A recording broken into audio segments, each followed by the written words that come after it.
Welcome back to This Week. In Chicago, Democrats gathered as the torch was passed from Joe Biden to Kamala Harris. Democrats described the 4 days as a joyful gathering of hope, looking forward, not going back, forward to victory for their party in November. Almost 1 month to the day since dropping out of the race, tonight President Joe Biden took the stage at the DNC to chants of thank yous. Thank you. As he recapped highlights of his administration and decision to walk away from a second term. Democracy has delivered. And now democracy must be preserved. He rallied for his VP, who has brought a whirlwind of new energy to the Democratic ticket. Let me ask you, are you ready to elect Kamala Harris and Tim Walz? As a surprise for the crowd of thousands tonight, Vice President Kamala Harris stepped on stage 3 days ahead of schedule at the DNC to take in the energy her candidacy has sparked. The VP with brief remarks ahead of her acceptance speech scheduled for Thursday. Let us fight for the ideals we hold dear, and let us always remember, when we fight, we win.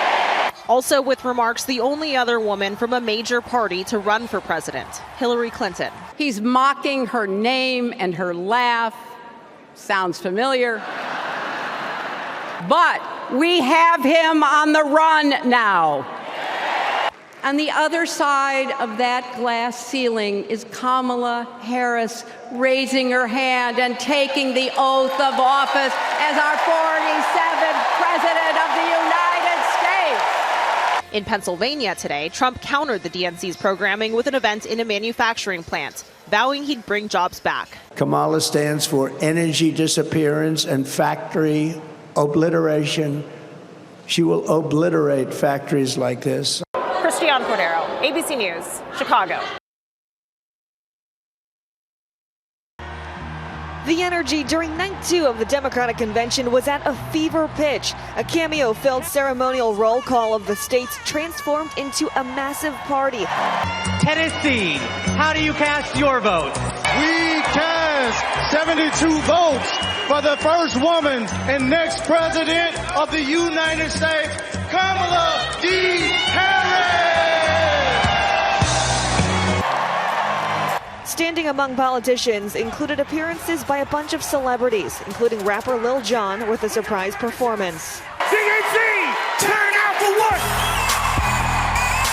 Harris and Walz accepted the ceremonial nomination from a packed rally 80 miles away in Milwaukee, in the same arena where Donald Trump accepted the Republican nomination last month.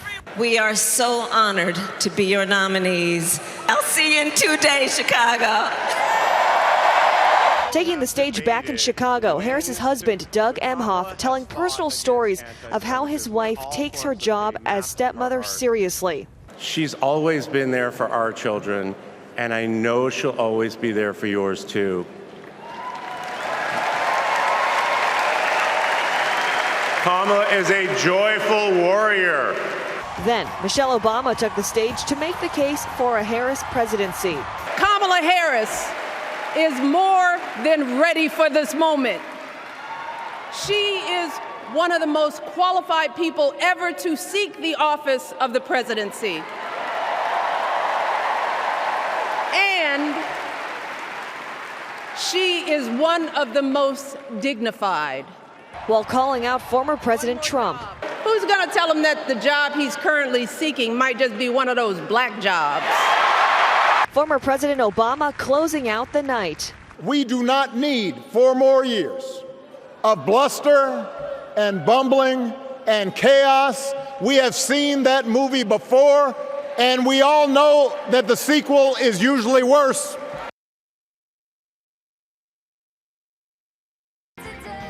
Day 3 of the Democratic National Convention was packed with star power. John Legend, Stevie Wonder, and Oprah Winfrey lighting up the United Center. Former President Bill Clinton thanking Joe Biden for his service and willingness to give up political power, while slamming Trump over his age and temperament. Oprah Winfrey also welcomed by a thunderous applause, taking aim at Trump's running mate, J.D. Vance's viral interview on women without children. When a house is on fire, we don't ask about the homeowner's race or religion. We just try to do the best we can to save them. And if the place happens to belong to a childless cat lady, we try to get that cat out too. But for Democrats, the real star of the night was Vice Presidential nominee Tim Walz, who received a call from Kamala Harris ahead of his speech. Walz embracing his roles as a public school teacher, Midwestern neighbor, and his most important role, dad. It took Gwen and I years, but we had access to fertility treatments. And when our daughter was born, we named her Hope. Hope, Gus, and Gwen, you are my entire world, and I love you. One of the most touching moments of the night, Walz's son Gus, who has a nonverbal learning disorder, crying while appearing to say, "That's my dad." Walz also ripping into former President Trump, warning Harris's opponents are a threat to democracy. It's an agenda that serves nobody except the richest and the most extreme amongst us. And it's an agenda that does nothing for our neighbors in need. Is it weird? Absolutely. Absolutely. But it's also wrong. Walz wrapped up his speech comparing the election to a football game, saying we're in the fourth quarter and Kamala Harris is ready to win and serve. Jacqueline Lee, ABC News, Chicago. She blazed a new trail in political office 4 years ago, promising as the first female vice president that she wouldn't be the last. And tonight, under the theme For Our Future, Vice President Kamala Harris formally accepted the Democratic Party's nomination. The first ever Asian American, the first ever black woman to do so. On behalf of everyone whose story could only be written in the greatest nation on earth, I accept your nomination to be President of the United States of America. The VP reintroducing herself to America tonight as a leader qualified to be commander-in-chief. I will be a president who unites us around our highest aspirations, a president who leads and listens, who is realistic, practical, and has common sense, and always fights for the American people. For Harris, this push on the road to the White House is only 1 month old, so the night also belongs to those who paved it before her. We are all in this together. And every day in the courtroom, I stood proudly before a judge and I said 5 words: Kamala Harris for the people. In a way, these Democratic supporters have seen this before. A room packed with men and women wearing suffragette white, hoping the cracks in the glass ceiling finally give way. But now, the loyal vice president who ascended to the top of the ticket virtually overnight, whose career has led to this moment, hits the road to November.